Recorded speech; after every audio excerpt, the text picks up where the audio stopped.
Welcome back. We are joined again by Selamat datang kembali. Kita kembali bersama Stanislav Krapivnik, mantan perwira Angkatan Darat S dan analis militer yang dari Donbas, yang kini Rusia. Sembiti yang smidi. Därför mer upptappning things ingen gick från Anda, men exinfo. Questions I've been looking forward to ask you. Nummer Straun. Ratings Ras Tanken. Well, I thought perhaps we can Saya pikir mungkin kita bisa melihat ke Timur Tengah terlebih dahulu. Karena ketika Amerika Serikat terus membangun semua kemampuan militernya dalam persiapan untuk kemungkinan serangan terhadap Iran, pertanyaan besar yang diajukan semua orang adalah, apa yang akan dilakukan negara-negara seperti Rusia dan Tiongkok? Mereka tidak bisa membiarkan Iran dikalahkan dan mungkin terpecah belah. Namun, maapapun bergolf, type the puting norwegian gerostring. Ini dia, sesti, this time requirement vistuk toward an excursion days. Russia assist Iran in terms of defending itself. Well, this is an interesting topic because Nah, ini topik yang menarik karena Iran sedang menawarkan baik kepada Rusia maupun Tiongkok sebuah platform integrasi di mana mereka mungkin sedang diuji dalam kondisi pertempuran. Rusia telah mengembangkan untuk Iran dalam waktu yang sangat singkat sebuah perisai pertahanan udara terpadu, sesuatu yang sebelumnya tidak dimiliki Iran. Awalnya, Iran memiliki S-300 dan S-200, sistem lama dari tahun 1960-an, yang, omong-omong, masih bekerja cukup baik melawan Tomahawk, ketika Tomahawk itu benar-benar akan meledak. Payung udara terpadu adalah sebuah sistem yang, jika terhubung sepenuhnya, memungkinkan Anda, pada tingkat strategis, mulai mungkin mencegat target musuh di luar wilayah yang Anda pertahankan.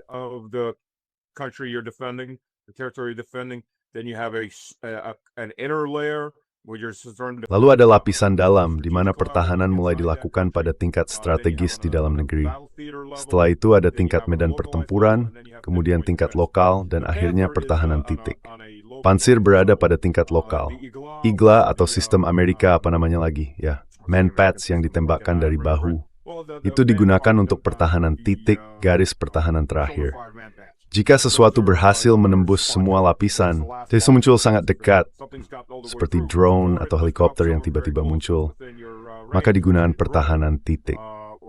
Jadi seluruh sistem terpadu ini jelas saja tidak dimaksudkan untuk menembak jatuh rudal balistik atau rudal jelajah dengan peluncur bau, begitu. Tapi semua small. Naya store could be in this point. Tapi kamu bisa menembak jatuh sebuah jet misalnya, atau helikopter, atau drone besar. Namun itu adalah sistem terpadu, dan disebut terpadu bukan hanya karena memiliki beberapa lapisan, tetapi karena sistem radar dan senjatanya saling berkomunikasi. Jadi jika satu lapisan gagal melakukan kontak atau menghancurkan target, informasi itu diteruskan ke lapisan berikutnya, yang kemudian menyerang, lalu meneruskannya lagi, dan seterusnya, sampai target akhirnya hancur atau meledak dengan sendirinya. Ngomong-ngomong tentang yang saya katakan soal Tomahawk, 12 Tomahawk yang ditembakkan Trump ke Suriah memiliki tingkat kegagalan sekitar 33% untuk meledak. Hulu ledaknya ditemukan tidak meledak. Jadi mungkin itu batch yang buruk, saya tidak tahu. Tapi jika itu hal yang umum, maka masalah yang lebih besar lagi.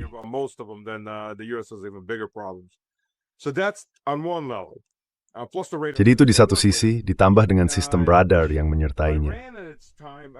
Iran pada saat itu, pada awalnya Rusia diminta, atau lebih tepatnya ditekan, untuk tidak menjual S-400 yang diinginkan Iran. Saya pikir Iran sebenarnya sudah membayarnya, dan Rusia gagal mengirimkannya pada tahun 2000-an karena sanksi. Setelah itu, Rusia siap untuk mengirimkan, tetapi Iran berkata, kami akan membangun sistem kami sendiri. Kami tidak membutuhkan S-400. Nah, mereka memang membangun sistem mereka sendiri, tetapi jauh lebih lemah, lebih buruk, dan mengalami kerusakan parah dalam perang 12 hari. Jadi Iran kembali, dan Rusia juga kembali, membangun sistem terpadu ini selama 6 bulan terakhir, melatih pilot Su-35 dan mengirimkan pesawat tempur Su-35 memiliki jangkauan lebih jauh daripada F-35. Riavas again stop tersaan in the monostrutismen dari pesawat tempur di Simples Plus dengan memperskrik gawas naith ke 5. Itu di Thursday to see. S-35 represents. That's on one side. On the other side, the Chinese are bringing in their integrated. Di sisi lain, Tiongkok sedang membawa sistem radar terintegrasi mereka, yang mencakup bagian berkas sempit dan panjang gelombang rendah yang terhubung dengan sistem satelit yang dapat mendeteksi apapun dalam jarak, saya kira, 500 atau 600 km di luar Iran. Jadi apapun yang diluncurkan oleh AS atau Israel sudah terdeteksi, memberi mereka cukup waktu untuk mulai bereaksi. Jika kita perkirakan rudal jelajah terbang dengan kecepatan sekitar 1.000 km per jam, masih ada sekitar 30 menit untuk bereaksi sebelum memasuki wilayah udara, yang sebenarnya merupakan waktu yang cukup lama bagi sistem anti-pesawat. Tujuan utama kami mencoba mempersingkat waktu itu sebanyak mungkin. Try to cut that time as much as possible. Again, stealth aircraft are not invisible. Sekali lagi, pesawat siluman bukanlah pesawat yang tak terlihat. Mereka hanya sangat sulit dideteksi oleh radar. Jadi harapannya adalah mereka sudah berada di atas target, atau setidaknya dekat dengannya, pada saat sistem radar atau seseorang secara visual mendeteksi mereka. Begitulah sebenarnya cara Serbia menjatuhkan beberapa pesawat P-1 Amerika. Mereka membentuk lingkaran orang-orang dengan radio yang bisa melihat pesawat datang, karena pesawat-pesawat itu terus menggunakan koridor penerbangan yang sama, mengira mereka tak terlihat. Nah, ternyata tidak. Para pengintai melaporkan lewat radio, dan pesawat-pesawat itu ditembak jatuh dengan sistem S-300 atau S-200 ketika mereka hampir berada pada jarak tembak langsung.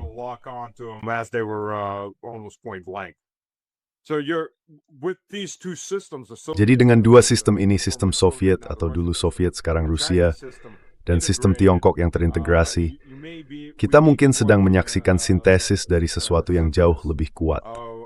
Para perencana AS mengabaikannya, mengatakan bahwa sistem itu sebenarnya tidak mampu, bahwa mereka tidak akan bisa melakukan apapun. Ada banyak keberanian yang belum pernah diuji. Jadi saya pikir akan ada kejutan dan guncangan besar bagi pasukan AS, Israel, dan NATO to ikimpa mulai sekolah. Dan saya percaya mereka, itulah masalah merower. Apakah sudah Trump tanya Ustaz, dia terdesak ke dalam perang ini? Whether Trump wants it or not, he's going to be backed into this war. Christmas itu, mereka belum ada bulan Juni ketika AS menyerang Emirati, Twi? The S-300s were, the S-400s. Nah, sistem S-300 ada, tapi S-400 tidak. Dan serangan pemenggalan di awal sebenarnya cukup banyak menimbulkan kerusakan. Ya, setidaknya sebagian. Kita tidak tahu persis seberapa banyak. Tapi setidaknya beberapa radar dan beberapa sistem anti-pesawat rusak. Dan serangan itu menewaskan para perwira kunci yang seharusnya bertanggung jawab untuk menyiapkan semua itu.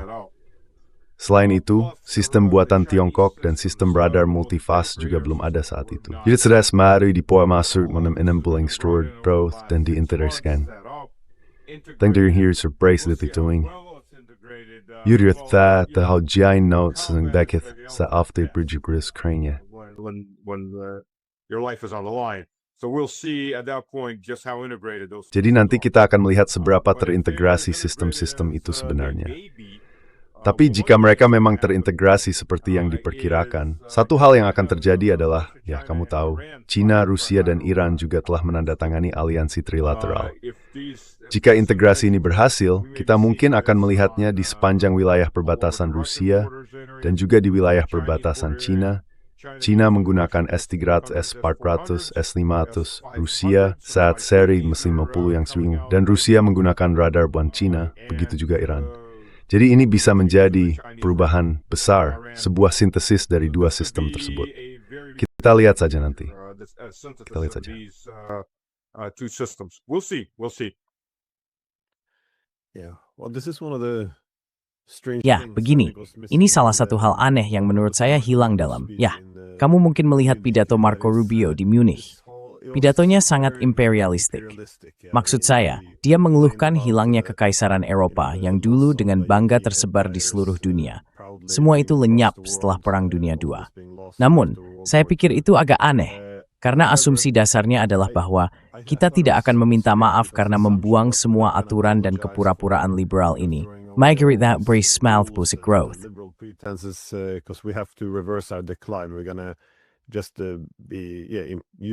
Kita akan menggunakan kekuatan ekstrem untuk memulihkan kekaisaran.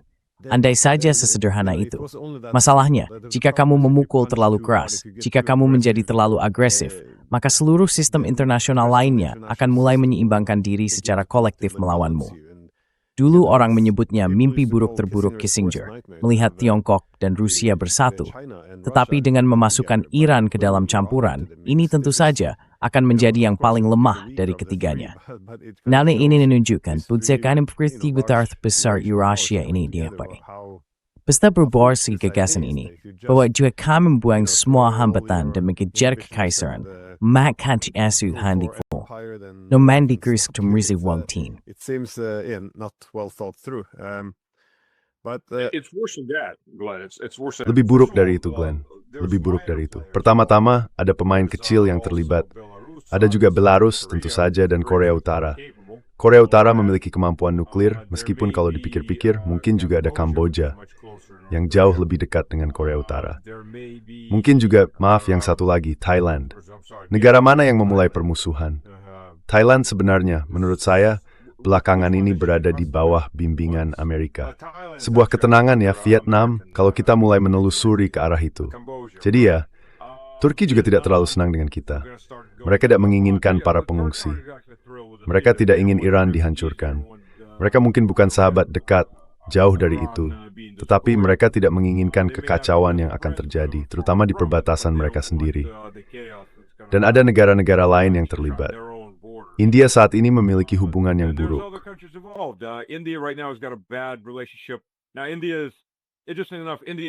Menariknya, India, negara yang dulunya menjadi kekuatan penghalang terbesar di BRICS terhadap mata uang gabungan dalam bentuk apapun, kini justru menjadi pendukung paling bersemangat. Modi dan Trump sempat berselisih karena sikap Trump yang berubah-ubah terhadap segala hal ketika ia tidak mendapatkan apa yang diinginkannya. Dan, seperti yang kita tahu, India sekarang menjadi pendukung utama. Saya tidak mengatakan bahwa India siap bergabung dalam aliansi militer apapun, tetapi itu merupakan kemungkinan. Rusia sedang menengahi perdamaian antara India dan Tiongkok, dan sebenarnya ada cukup banyak perdagangan antara keduanya. Menariknya, yang jarang dibicarakan orang. Jadi, kita lihat saja nanti bagaimana perkembangannya. Selalu ada Pakistan. Pakistan telah mengulurkan tangan kepada Iran, menyatakan bahwa jika Israel menggunakan senjata nuklir, Pakistan akan menggunakan senjata nuklir terhadap Israel untuk membela Iran.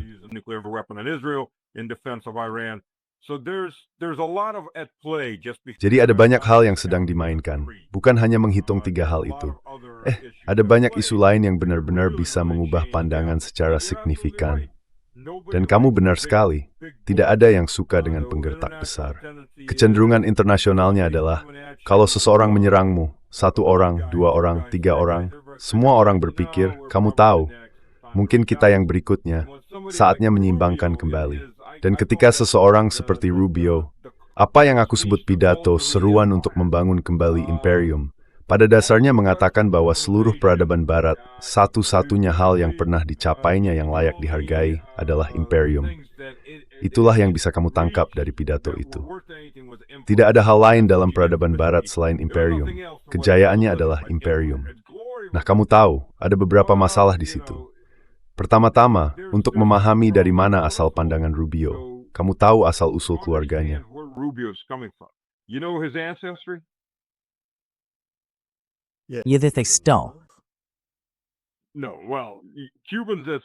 Tidak, ya.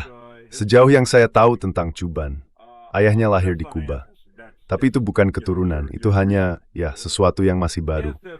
Keluarganya berasal dari suatu tempat di kalangan bangsawan Spanyol tingkat menengah, yang kemudian menjadi bagian dari kelas wakil raja. Leluhurnya tidak terlalu jauh ke 50 tahun yang lalu adalah wakil raja Spanyol. Mereka adalah para gubernur, bangsawan yang digunakan sebagai administrator di Kekaisaran Spanyol. Mereka adalah orang-orang besar di tingkat lokal. Dari situlah keluarganya berasal.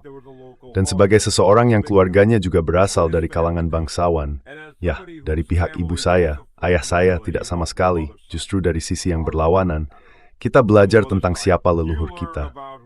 Itu sesuatu yang diwariskan dan dianggap sangat serius. Jadi dia tahu siapa leluhurnya. Remember the women you grace get this birth in prayer. Rebrasori di. As I doing crisis provinsi Mopur. I don't remember exact province they're from. They would be very shocked and impressed that Mereka pasti akan sangat terkejut dan terkesan bahwa kamu tahu keturunan mereka setelah sekian banyak generasi telah kembali sebagai seorang diplomat utama untuk Eropa dan seterusnya. Dia memiliki dorongan untuk kurasa merebut kembali peran wakil Raja Amerika Latin, atau setidaknya sebagian darinya. Jadi kekaisaran adalah hal yang menjadi dasar didikannya, setidaknya sampai tingkat tertentu.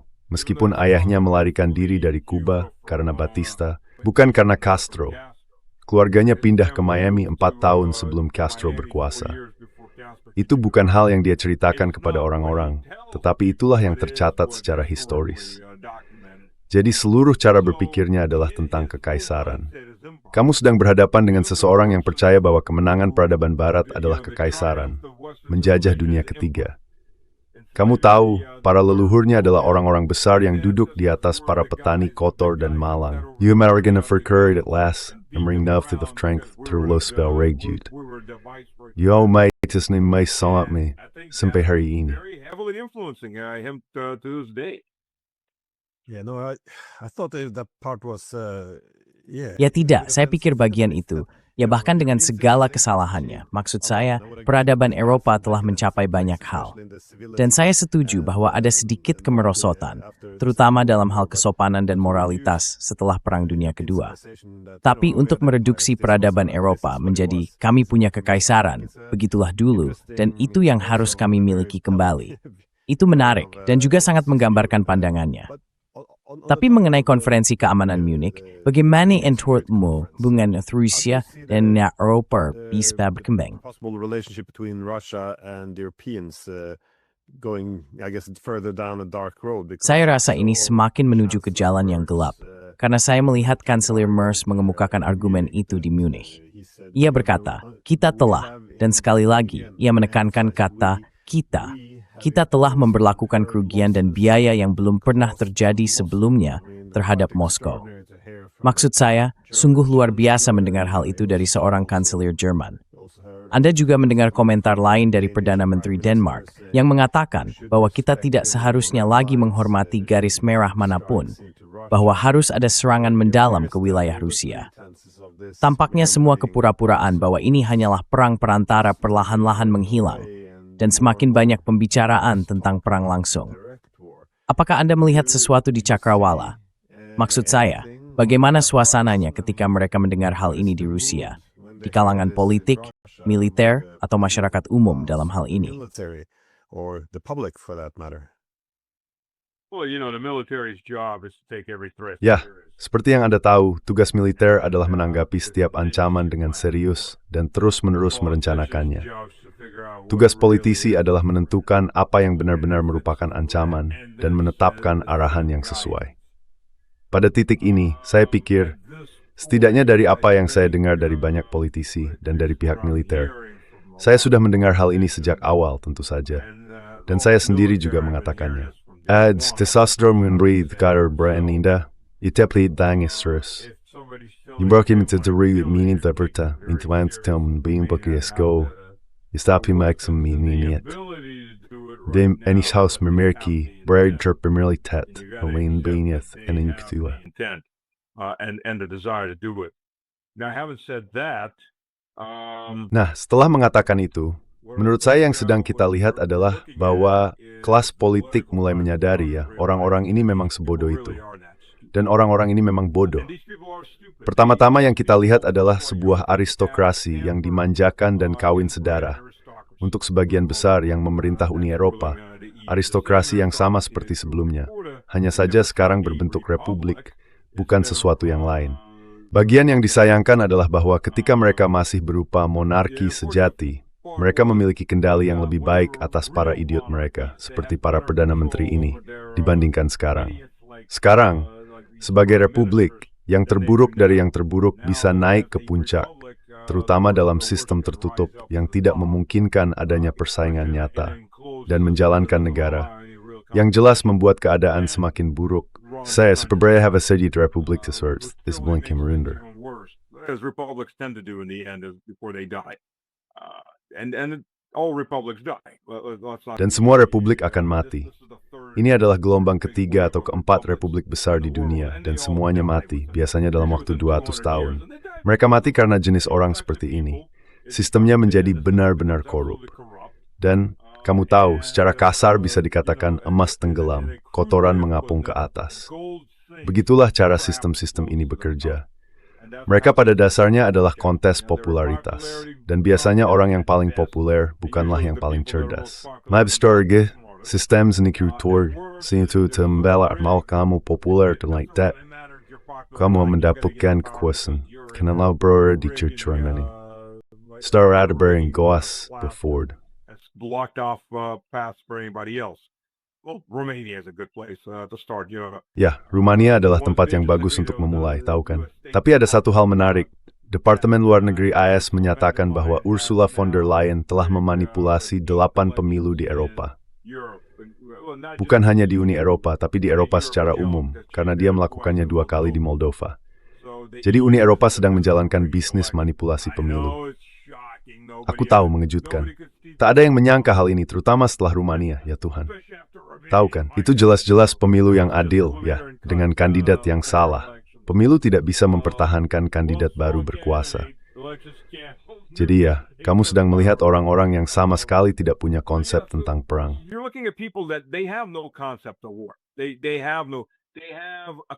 Mereka tidak punya, ya sebenarnya mereka punya sebuah konsep. Ada 2 konsep yang sedang berjalan.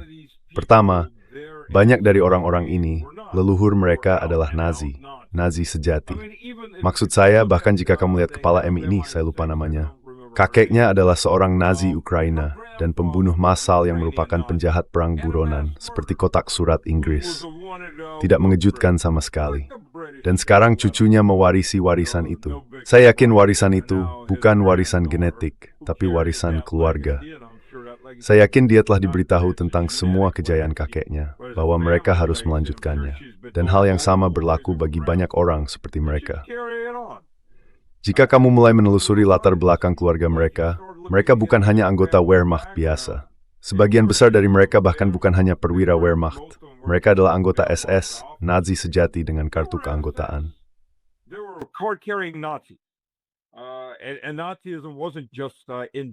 Dan Nazisme tidak hanya ada di Jerman, itu menyebar ke seluruh Eropa. Maksud saya, Norwegia punya Quisling, yang sangat senang melayani tuannya di Berlin setelah Norwegia diduduki oleh Jerman. Memang, Norwegia akan diserang oleh Inggris jika tidak. Norwegia berada dalam posisi sulit, apapun arah yang diambilnya. Mungkin dengan Inggris keadaannya akan sedikit lebih baik daripada dengan Nazi. Tapi bagaimanapun juga, di setiap negara selalu ada orang seperti Quisling yang dengan senang hati melayani kekuasaan manapun yang datang. Dan sekarang, seiring waktu, dan saya pikir ini memang tujuannya, orang-orang yang naik ke tampuk kekuasaan di seluruh Eropa adalah mereka yang leluhurnya bukan hanya seperti yang saya katakan anggota Wehrmacht atau militer negara lain, tetapi benar-benar anggota SS. Benar-benar.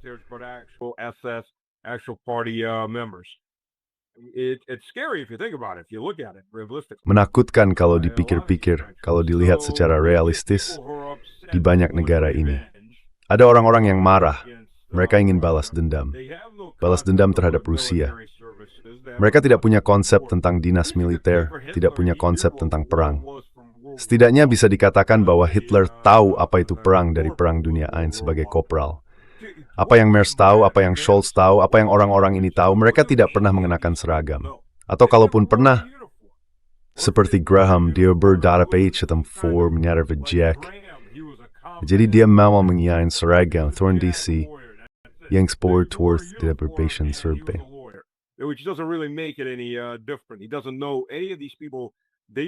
Dia tidak mengenal siapapun dari orang-orang itu. Mereka benar-benar tidak tahu apa itu pertempuran. Mereka tidak tahu ancamannya. Mudah saja mengorbankan anak orang lain dalam hal ini. Seperti yang pernah dikatakan Albright, untuk apa punya militer kalau tidak bisa digunakan? Ya tentu saja kita punya militer agar tidak perlu menggunakannya. Itulah harapannya. Tapi jika tujuanmu adalah membangun imperium, maka tentu saja untuk apa punya militer kalau tidak bisa digunakan? Orang-orang ini sudah tidak waras. Aku benar-benar berharap blok Austro-Hungaria tetap kuat, bahwa Orban bisa bertahan di pemilu berikutnya, dan bahwa pemilu Austria berikutnya membuat negara itu sepenuhnya bergabung ke dalam blok tersebut. Jika kaum konservatif mendapatkan supermayoritas dan menyuruh Uni Eropa angkat kaki.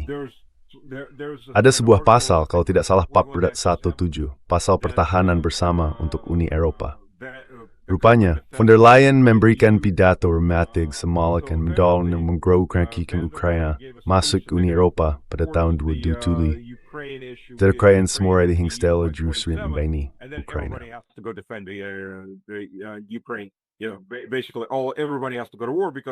Pada dasarnya, semua orang harus pergi berperang karena itu bagian dari dialog. Oh, dan hak veto akan dibatalkan bagi negara-negara seperti Hongaria atau Slovakia yang tidak ingin Ukraina masuk ke Uni Eropa. Saya pikir dia akan sangat terkejut mengetahui berapa banyak negara di Uni Eropa yang mungkin akan berkata tidak, kami tidak akan berperang atau akan menghadapi revolusi jika mereka mencoba memaksa rakyatnya. Yunani dan Bulgaria terlintas di pikiran dalam hal ini. Namun saya pikir niat di Politburo UASSR sangat berfokus pada perang dan didukung negara-negara kunci seperti Jerman dan Polandia. Polandia kini sedang menuntut kompensasi dan Soviet bidal berlipat ganda setelah Perang Dunia II. Sejak itu terus harus menurun setiap tahun.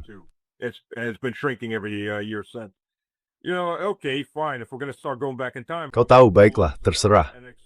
Kalau kita mau mulai mundur ke masa lalu, bagaimana dengan aneksasi Polandia atas Ukraina Barat dan Belarus Barat pada tahun 20? Atau 500 tahun pendudukan Polandia atas tanah Rusia, atau 2 kali pendudukan Polandia atas Moskow. Maksudku, kalau kita mau mulai mundur sejauh itu, kenapa berhenti di, katakanlah 80 tahun lalu atau 40 tahun lalu? Mari kita mundur sepenuhnya. 300 tahun lalu, 500 tahun lalu. Siapa yang lebih berutang kepada siapa? Inilah tingkat kebodohan para politisi itu. Dan aku tidak melihat, kecuali kalau terjadi kudeta atau revolusi, partai-partai yang benar mengambil alih kekuasaan di banyak negara ini dan mengarahkan mereka menjauh dari perang. Aku tidak melihat jalan keluar dari ini. Mereka gila. Maksudku, mereka benar-benar orang yang gila secara klinis.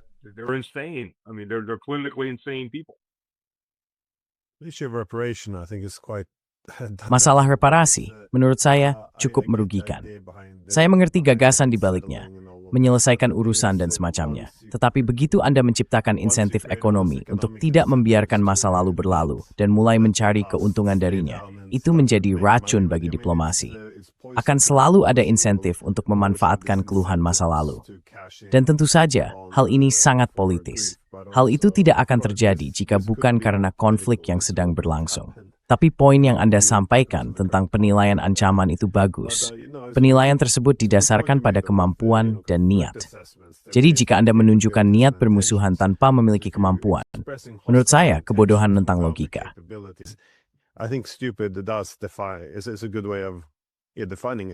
Itu adalah cara yang baik. Ya, kamu sedang mendefinisikannya. Karena sekarang kamu memberitahu lawanmu apa yang ingin kamu lakukan, meskipun kamu tidak memiliki sarana untuk melakukannya. Jadi ini hal yang sangat berbahaya dan juga merupakan bentuk sabotas diri. Namun, Amerika Serikat memiliki niat dan kemampuan. Niat itu menjadi sedikit lebih jelas setelah pidato Rubio. Tapi kita memang melihat, misalnya, setiap kali drone AS terbang di atas Laut Hitam, Rematera melihat saluran Telegram, mereka sudah tahu bahwa serangan drone Ukraina akan menyusul. Ini merupakan senjata AS, rudal, intelijen AS yang memilih target saat menerbangkan drone di sepanjang perbatasan Rusia.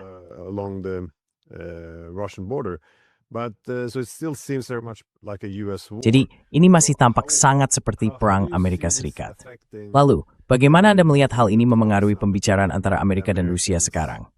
Karena Trump masih bersikeras bahwa dia hanya seorang mediator dan bahwa ini adalah konflik antara Rusia dan Ukraina. Tentu saja sesekali Rubio dan yang lainnya akan muncul dan mengatakan, ya ini adalah perang proksi. Namun pada saat yang sama, mereka ingin menjadi mediator. Jadi, pada awalnya mari step stormbro berjalan dalam negosiasi. Karena suasana Turki, paswa semakin modern terhadap keputusan yang Very direct involvement by the United States. It is. Benar begitu. Saya tidak bisa berbicara secara pasti tentang apa yang sedang terjadi di Kremlin. Saya sudah sangat lama tidak diundang ke sana. Tepatnya, tidak pernah. Saya pikir kalau membaca Newsweek atau tulisan jurnalis lain, seolah-olah saya ini sahabat karib Vladimir Vladimirovich dan tahu semua rahasianya.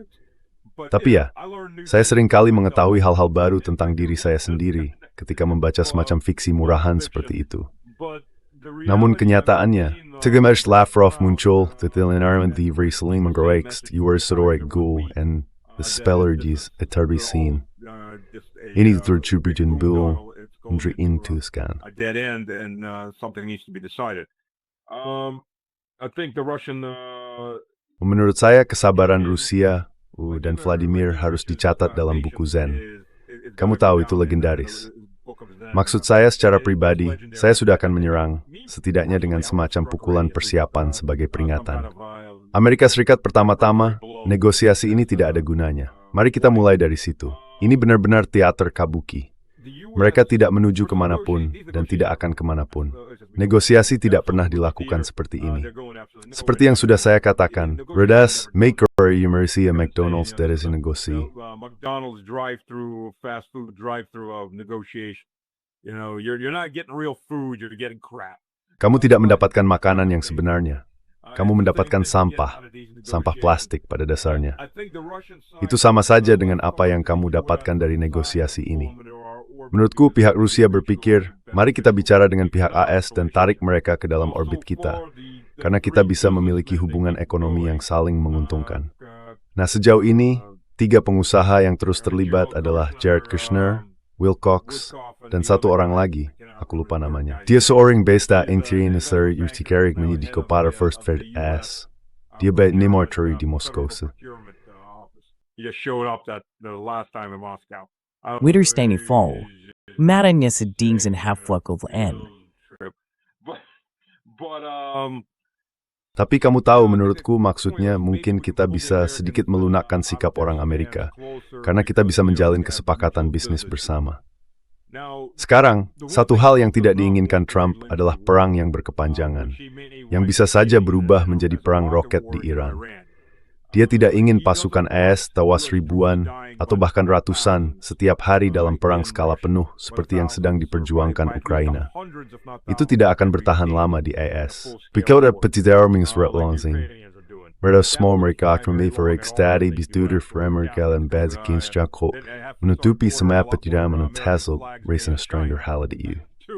to drable the caskets coming in if they went down that road, and that's suicide for Trump. Well, in fact, Dan itu bunuh diri bagi Trump. Faktanya, jika Iran menenggelamkan kapal induk atau bahkan merusaknya parah, dan mereka bisa melakukannya, karena mereka mendapat data radar dan satelit langsung dari Tiongkok dan Rusia. Saya sudah menyebutkan hal itu kepada orang-orang, dan mereka berkata, oh, kapal induk itu akan beroperasi di Samudra Hindia. Mereka tidak bisa menemukannya. Kenapa kamu pikir mereka tidak bisa menemukannya? Berapa banyak satelit Rusia? Sekitar 170. Berapa you sell it Tiongkok sekitar 100. Jag was byggt miss many carry to that scene. 300? You think they can't find them in live data? Yavs tali Mike. Same thing the U.S. does. The U.S. and UK do. Hal yang sama yang dilakukan AS dan Inggris untuk Ukraina di Laut Hitam. Bahkan jika itu terjadi, hal itu bisa menjadi pukulan besar dan menghancurkan, dan mungkin juga menjadi alasan pengunduran diri bagi Trump, karena dia tidak memiliki persetujuan dari Kongres. Begitulah cara Kongres bermain di kedua sisi. Jika kamu menang, kami selalu mendukungmu. Jika kamu kalah, kami tidak pernah memberimu izin untuk melakukan perang ini, jadi kami akan mengejarmu demi nama kami. Itu munafik, tapi begitulah politik Amerika. Namun dalam kasus ini, jika kamu mendengarkan apa yang dikatakan Marco Rubio, kita butuh sekutu yang kuat. Kita harus mulai membangun kembali kekaisaranmu. Pergilah ke timur, anak muda. Pergilah ke timur dan mati di bawah tank serta tembakan artileri Rusia. Itulah yang mereka ingin orang Eropa lakukan. AS tidak akan ikut berperang dalam perang ini.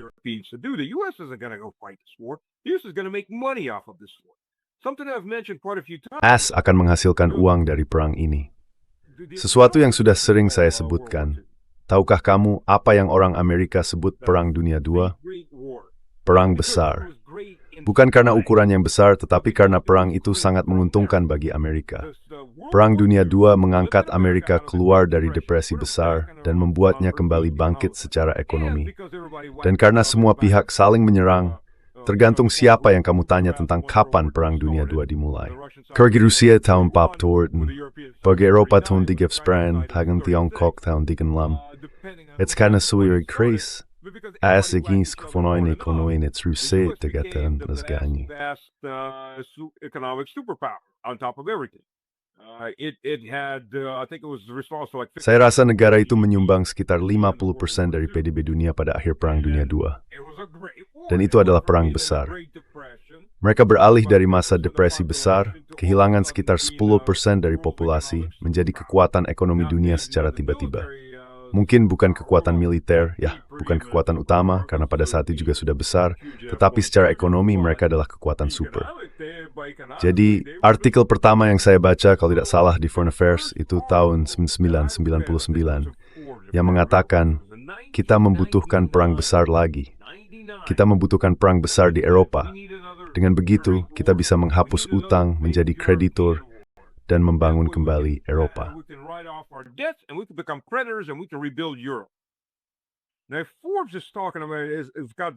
Sekarang jika Forbes membicarakannya dan mereka sudah memuat artikel ini pada tahun 1999, berarti mereka sudah membahas hal ini cukup lama. Jadi bahkan jika kita mulai dari tahun 1999, itu berarti sudah 27 tahun Amerika Serikat membangun upaya untuk mendorong Eropa ke dalam perjalanan bunuh diri melawan siapa lagi? Melawan Rusia. Mereka tidak akan melawan Tiongkok. Tiongkok terlalu jauh. Tapi melawan Rusia. Dan jika semuanya hancur, kita bisa datang dan mengambil bagian yang kita inginkan. Menghapus utang kita dan membangun kembali dengan kredit besar sambil menelanjangi kalian dari segala sesuatu. Dan itulah inti dari kepentingan Amerika dalam hal ini. Amerika tidak berperang langsung dengan Rusia. Itu bunuh diri. Itanes tembayam demertuik nathral, tethribur, narrow.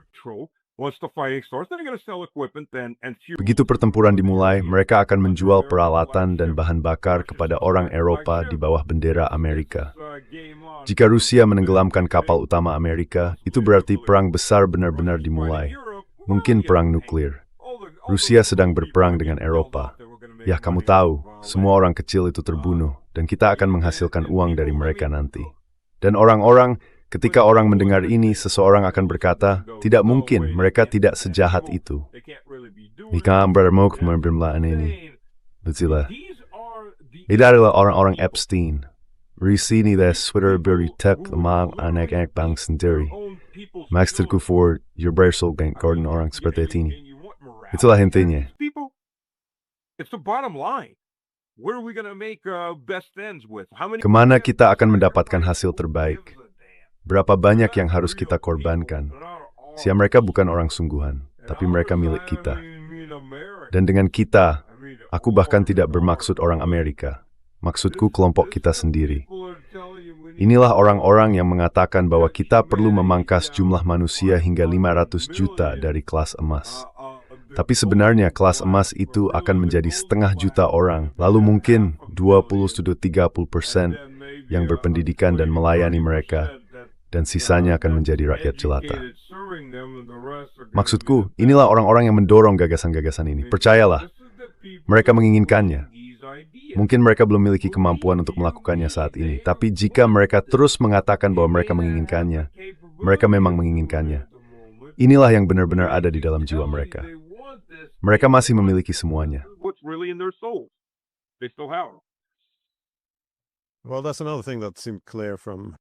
Nah, itu hal lain yang tampak jelas dari pidato Rubio. Sejak Trump terpilih kembali, pertanyaan yang menggantung adalah, apa sebenarnya tujuannya di sini dalam konteks hilangnya unipolaritas? Apakah ingin memulihkannya atau menyesuaikan diri dengan multipolaritas? Menurut saya, hal itu sudah menjadi jelas.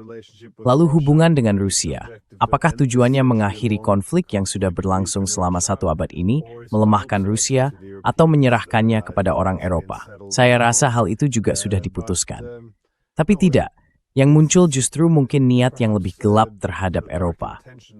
Tidak ada yang ingin mendengarnya, karena kita memiliki narasi yang dibangun di atas sejarah 80 tahun aliansi yang dianggap baik antara bangsa-bangsa dengan nilai-nilai yang sama.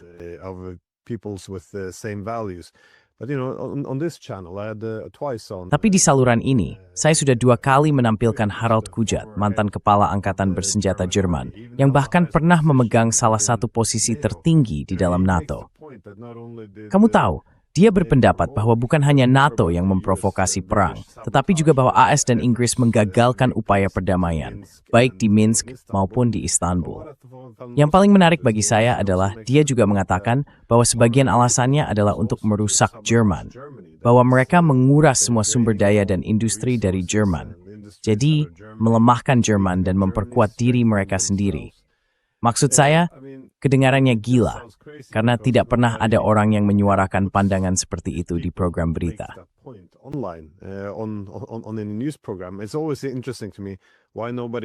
Selalu menarik bagi saya, mengapa tidak ada yang tampaknya ingin berbicara dengan orang yang memegang posisi tertinggi, yang merupakan kepala angkatan bersenjata Jerman. Tidak ada yang ingin mendengarnya. Namun, para jurnalis di sisi lain tampaknya memiliki jendela ke dalam pikiran Putin yang selalu terbuka. Sudah berapa banyak artikel yang saya lihat sekarang, di mana mereka mengklaim mengetahui semua pikiran, perasaan, ketakutan, dan aspirasinya, seolah-olah itu adalah fakta. Hal ini sudah menjadi begitu umum, sehingga orang tidak benar-benar mempertanyakannya. Sebenarnya, dari mana semua ini berasal? Di mana sumber-sumber hebat itu? Ini sungguh luar biasa. Ada satu hal lagi yang ingin saya tambahkan.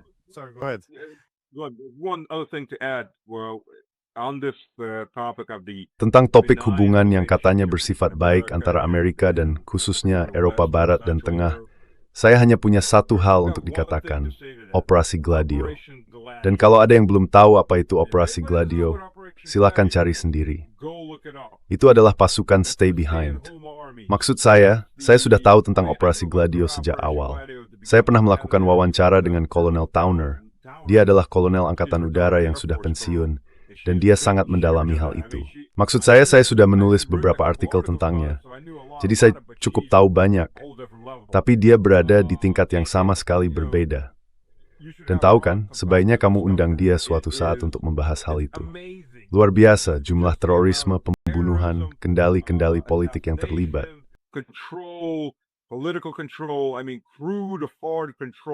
Maksud saya, kendali kasar, kendali asing, kendali tanpa batas, yang diamati oleh orang Amerika sejak tahun 1948. Dan demi Tuhan, sebagian dari Operasi Gladio, sebagian dari pasukan cadangan yang didanai dan dilatih CIA itu berusaha membunuh De Gaulle dan banknya. Itulah sebabnya, seperti yang kamu tahu, NATO sekarang berada di Belgia dan tidak lagi di Paris.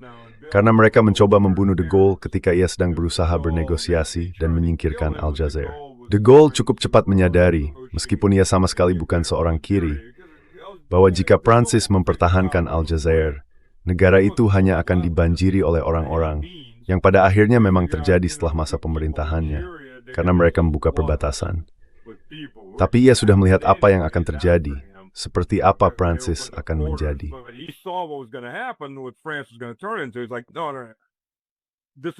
Dia bilang, tidak, ini seperti jangkar di leher mereka. Kita tidak butuh Aljazair. Terjadi kudeta terhadapnya di Aljazair oleh sekelompok perwira Prancis, dan dengan bantuan orang-orang CIA, mereka mencoba membunuhnya beserta seluruh keluarganya.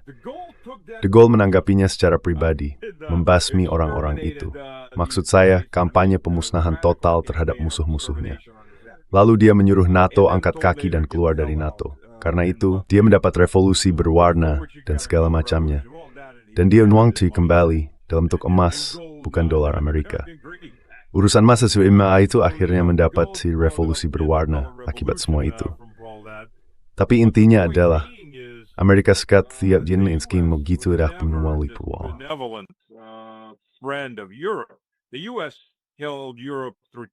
AS memegang Eropa melalui teror, melalui pembunuhan, melalui kekuatan keras yang ekstrem. Sementara itu mereka membesarkan generasi politisi masa kini yang merupakan penjilat. Kamu tahu, ketika von der Leyen berkata saya merasa sama nyamannya di Amerika seperti di Jerman, Dia tidak berbohong. Maksud saya, dengan orang-orang seperti ini, kamu mulai bertanya-tanya di mana letak kesetiaan mereka. Dan satu hal lain yang banyak orang tidak tahu adalah bagaimana CIA beroperasi dengan orang asing. CIA akan mendatangi seorang jenderal di suatu negara dan berkata, "Hey, kami ingin kalian bekerja untuk kami. Kami akan menjadikanmu seorang mayor di CIA. Ini paspormu yang akan menyimpan semuanya." Here's your passports. We're going to keep all that. You do the job that you're supposed to be doing. Kau melakukan pekerjaan yang seharusnya kau lakukan. Dan jika semuanya berantakan, atau ketika kau ingin pergi, kau datang ke AS. Kami sudah menyiapkan rumah untukmu. Kau mulai bekerja untuk CIA sebagai mayor, kapten apapun, alih-alih menjadi jenderal seperti sebelumnya. Tapi kau tahu, kau sudah punya uang yang disisihkan, dan kau punya tempat pendaratan untuk melarikan diri. Inilah cara mereka membeli orang. Rencananya cukup matang, jahat tapi cerdik di satu sisi, dan mereka melakukannya menerus. Jadi kau mulai bertanya-tanya, siapa di dinas keamananmu yang benar-benar bekerja untukmu? Untuk siapa sebenarnya mereka bekerja? Siapa penguasa sejati di media, dan seterusnya, dan seterusnya.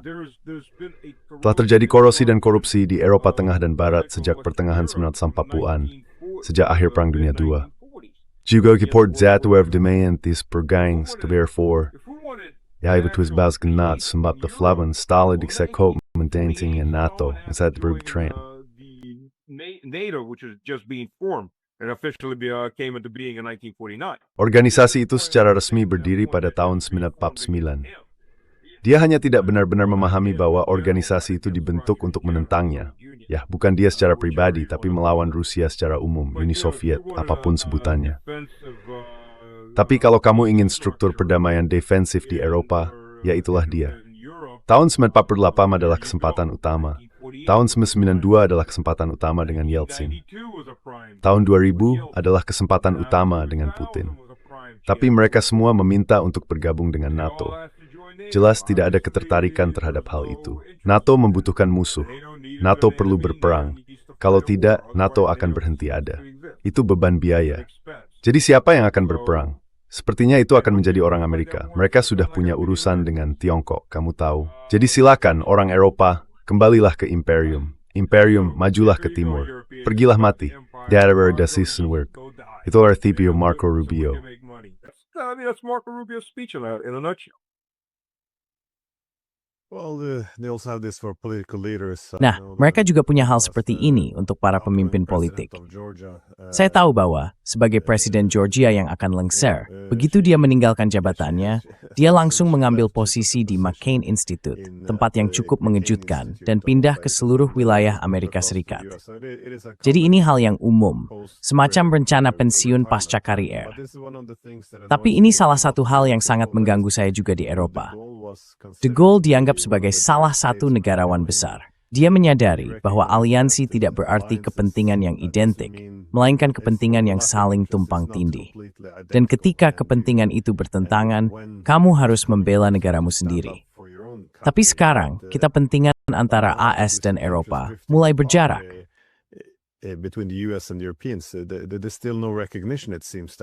Tampaknya masih belum ada pengakuan bahwa ada kepentingan yang berbeda, dan kesetiaanmu kepada AS seharusnya tidak melebihi kepentinganmu sendiri. Namun, kesediaan untuk mengorbankan kepentingan nasional saat ini sungguh luar biasa. Sebuah bentuk sabotase diri.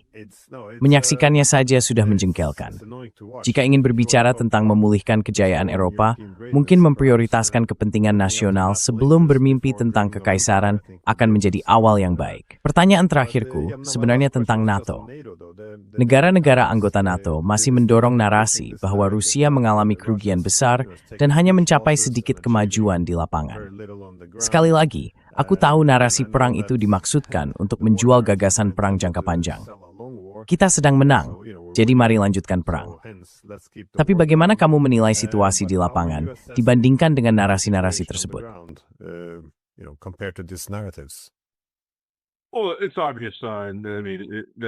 Ya, jelas sekali bahwa narasi-narasi itu tidak berdasar. Itu konyol. Maksud saya, beberapa narasi itu, terutama di media Inggris, adalah yang paling parah. Orang Rusia makan merpati. Orang Rusia saling memakan. Putin mengirim kembali pria tanpa kaki ke garis depan. apapun yang bisa mereka pikirkan untuk saling menyaingi dalam kebodohan dan kejenakaan. Mereka terus maju dengan segala kemegahan dan trompet yang berbunyi. Siapapun yang melihat peta bisa melihat bahwa pergerakannya tidak secepat, katakanlah. Ya, sebenarnya ini bergerak lebih cepat daripada sebagian besar pertempuran di front barat selama Perang Dunia I, sampai terjadi keruntuhan. Dan kemudian, ketika keruntuhan itu terjadi, tidak ada lagi Jerman dan tidak ada lagi tentara Jerman.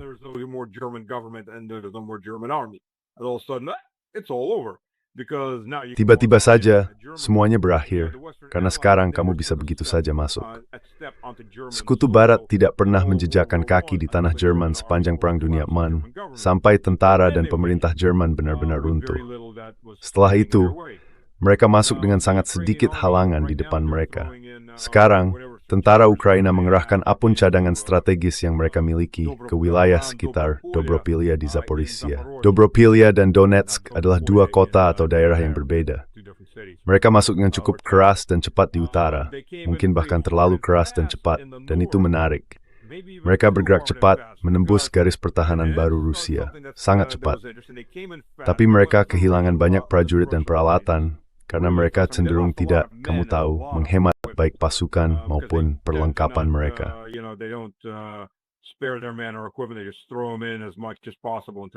Mereka hanya melemparkan pasukan sebanyak mungkin ke dalam penggiling daging. Lalu, sekitar 3 atau 4 hari setelah itu, tiba-tiba Rusia mulai mengebom jembatan-jembatan di atas sungai di utara, yang digunakan pasukan Ukraina untuk menyeberang. Dan pergerakan mereka mulai runtuh. Jadi ini bisa berarti dua hal. Entah Rusia benar-benar lengah, terkejut oleh serangan Ukraina, atau ini sudah direncanakan sebelumnya. Mereka menarik mundur garis pertahanan untuk memancing musuh masuk semakin jauh. Alasan jembatan-jembatan itu tidak dihantam sejak awal adalah agar musuh mendorong sebanyak mungkin tentaranya masuk ke dalam jebakan baru ini. Lalu mereka mulai menghancurkan semua jembatan, ke pasukan lawan tidak bisa mendapatkan suplai bala bantuan.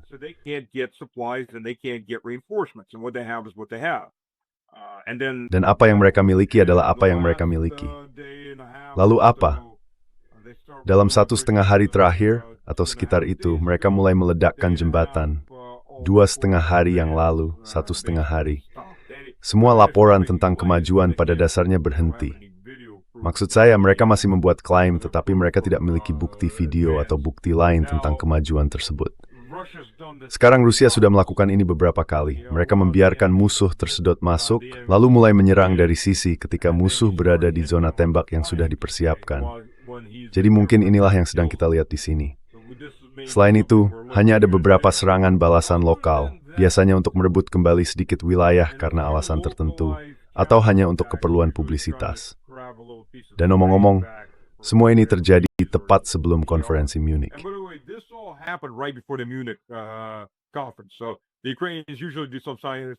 Jadi, biasanya orang Ukraina melakukan semacam serangan bunuh diri sebelum konferensi apapun atas perintah Zelensky, karena mereka membutuhkan publisitas saat ini untuk menunjukkan bahwa mereka masih hidup dan masih berjuang, tidak peduli seberapa banyak yang mereka kehilangan. Selain itu, sisanya di garis depan bergerak ke arah yang benar. Ya, arah yang benar bagi Rusia. Arah yang benar untuk apa? Ada kemajuan di sepanjang wilayah perbatasan di Sumy. Mereka menggabung kecil ini dengan yang lebih besar. Oblast Kharkiv sama saja. Kupiansk terlibat kembali sedikit sedikit. Kostiantynivka, Pesorian Rusia berebut Seymour.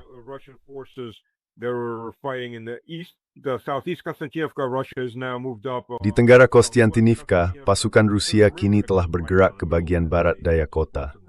Ada sebuah sungai yang mengalir tepat di tengah dan membelah kota menjadi dua. Tepat di utara, dekat Krasnoye, pasukan Rusia sebenarnya tidak bertempur di dalam kota itu sendiri. Mereka sedang melakukan manuver pengepungan dan memutus jalur pasokan terakhir. Tujuannya adalah untuk mengisolasi pasukan tersebut secara langsung selagi musuh masih mendapat pasokan. Yevlers remember this torch as Naamikan mereka word itu. Darkeri, Kazakh langsing menuju brieflies ke selatan, ini turun. That's a cumber bakawer word Thor. So it's all going in the right direction. I mean, again.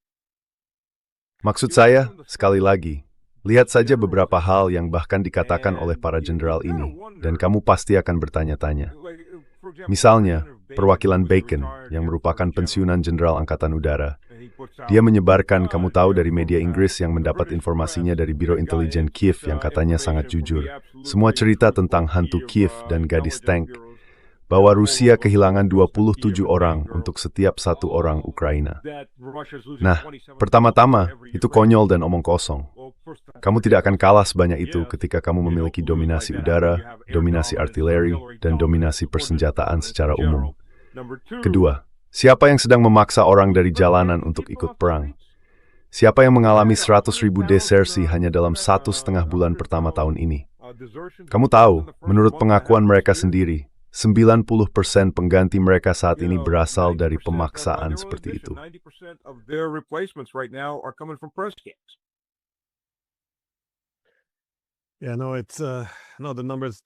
Ya tidak, angka-angkanya tidak terlalu masuk akal. Kamu juga punya, pada satu titik ada laporan di media Inggris di mana mereka harus menjelaskan semua itu. Kamu tahu, hantu Kiev dan semua kisah fantasi itu. Dan mereka mengakui bahwa itu tidak nyata, tapi itu semacam cerita yang kita butuhkan saat itu. Itu menjadi penyemangat moral. Jadi, sekarang sudah cukup terbuka bahwa ini, kamu tahu, kita menjual narasi, bukan kenyataan. Yuneza stating, wage before is arm-barring in Ukraine. ETS record, Swerimus Swiwels. But it's problematic. Sorry, actually, let me squeeze in one final last question. Maaf, izinkan saya menyelipkan satu pertanyaan terakhir di sini. Karena saya baru ingat ada pembicaraan di Moskow tentang adanya perpecahan antara orang-orang seperti Kirill Dmitriev yang berpikir bahwa membuat kesepakatan dengan AS berdasarkan perdagangan dan hal-hal semacam itu adalah ide yang baik. Lalu, dari situ membangun perdamaian. Dan di sisi lain, ada Sergei Lavrov yang bisa dibilang lebih kritis terhadap kemungkinan itu. Bagaimana Anda melihat perbedaan ini? Of that I've exempt is it to Elise Heimbergen. Or you think that division is overblown? Dan kemudian, di sisi lain, Lavrov, militer kabarnya sedang membicarakan tentang melakukan serangan sesuatu seperti ke London atau Paris. Jenis serangan yang agak berbeda. Dan aku tidak bercanda soal itu, omong-omong. Lihat, tidak ada yang namanya pemerintahan yang benar-benar monolitik, dimanapun. Selalu akan ada berbagai faksi, selalu ada orang dengan pandangan berbeda. Sebenarnya, kamu seharusnya khawatir jika kamu menjalankan pemerintahan yang hanya memiliki pandanganmu sendiri. Itu berarti kamu punya masalah serius. Jadi menurutku hal ini dibesar-besarkan. Tidak akan ada revolusi atau kudeta istana atau semacamnya. Ada perdebatan dan ada faksi yang menginginkan sikap yang lebih keras. Sebenarnya, itu hal yang baik, bahwa mereka mulai menampakkan diri.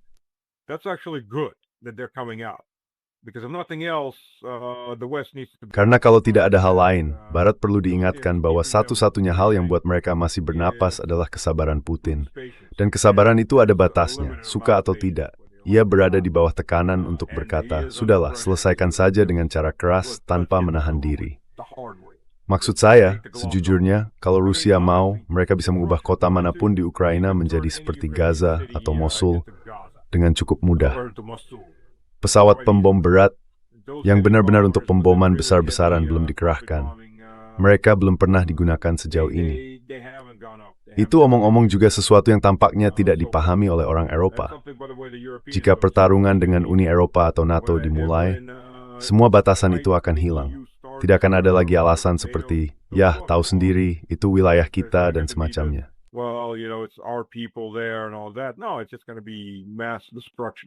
Tidak. Ini hanya akan menjadi kehancuran massal, tidak harus sampai ke nuklir. Jadi menurut saya, dari sudut pandang itu, bagus bahwa ada banyak pendapat, dan memang jelas ada. Seperti yang saya katakan, saya tidak percaya kudeta istana akan terjadi.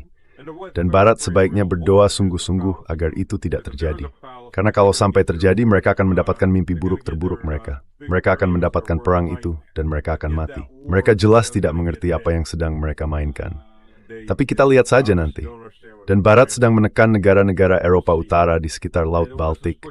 Mereka benar-benar mendorong untuk memulai perang, jelas sekali.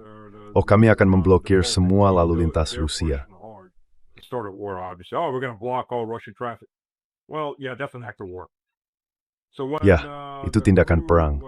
Jadi ketika kapal tanker itu lewat dengan marinir bersenjata, dengan manpads di atas kapal untuk menembak jatuh helikoptermu, apa?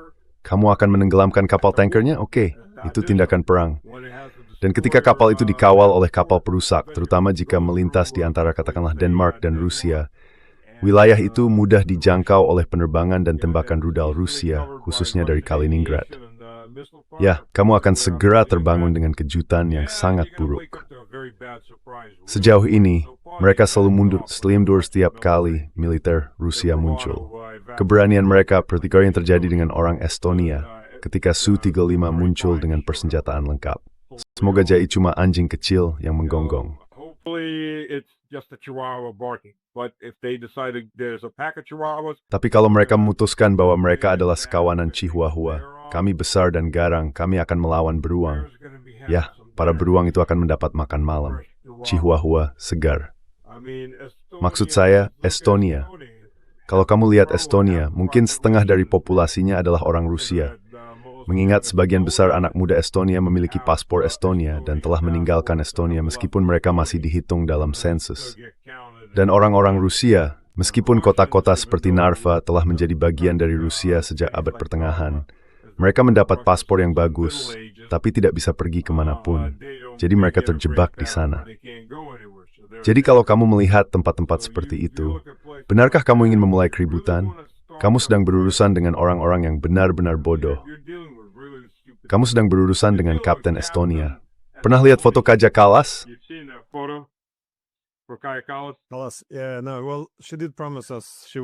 Ya, tidak. Ya, dia memang berjanji kepada kami bahwa dia akan mulai membaca buku dan menjadi lebih pintar. Jadi dia sudah sampai ke komik Marvel. Jadi aku percaya padanya. Dia akan segera sampai ke sastra yang bagus. Kau tahu. Aku memang melihat laporan di media bahwa orang Rusia mungkin berencana menculiknya. Dan aku berpikir sendiri, ya, itu sama sekali tidak masuk akal. Kau tahu, aku pikir itu dari Napoleon. Jangan pernah mengganggu musuhmu saat mereka sedang membuat kesalahan. Tapi dia sendiri adalah satu kesalahan besar yang berjalan dan berbicara. Jadi kau tahu, untuk apa menculiknya? Untuk menjauhkan semua analisis dan wawasan briliannya dari tangan Uni Eropa? Tidak ada yang masuk akal di sini. Maksudku, aku yakin orang Rusia senang dia duduk di sana. Dia jelas tidak memberi keuntungan apapun bagi Uni Eropa. Masalahnya menculik dia adalah mudah sulit temilu. Cukup cari di mana IQ turun drastis di sidangnya Brady. Dia ada di tanggal banghim IQ tu. Sempalitsis, tersemia ini bodoh. Tolong diamlah. Semoga Tuhan mengasihani jiwamu.